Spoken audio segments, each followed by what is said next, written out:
ماں کے ساتھ نیکی جو ہے وہ جہاد سے بھی زیادہ اہم ہے۔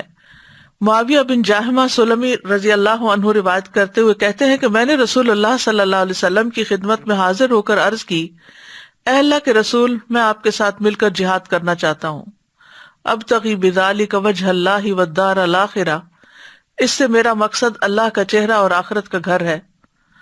رسول اللہ صلی اللہ علیہ وسلم نے فرمایا، تیرا بھلا ہو، کیا تیری ماں زندہ ہے؟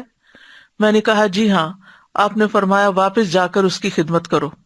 پھر میں نے دوسری طرف سے آ کر عرض کیا، اللہ کے رسول، میں آپ کے ساتھ مل کے جہاد کرنا چاہتا ہوں، ابتغی بذالک وجہ اللہ والدار الآخرہ۔ تو رسول اللہ صلی اللہ علیہ وسلم نے فرمایا، تیرا بھلا ہو، کیا تیری ماں زندہ ہے؟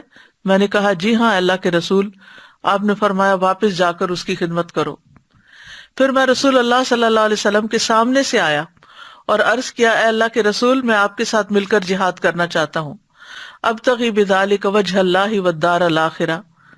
آپ نے فرمایا، تیرا بھلا ہو، کیا تیری ماں زندہ ہے؟ میں نے کہا جی ہاں اے اللہ کے رسول۔ رسول اللہ صلی اللہ علیہ وسلم نے فرمایا، تیرا بھلا ہو، اس کے قدموں میں پڑا رہ، جنت وہیں ہے۔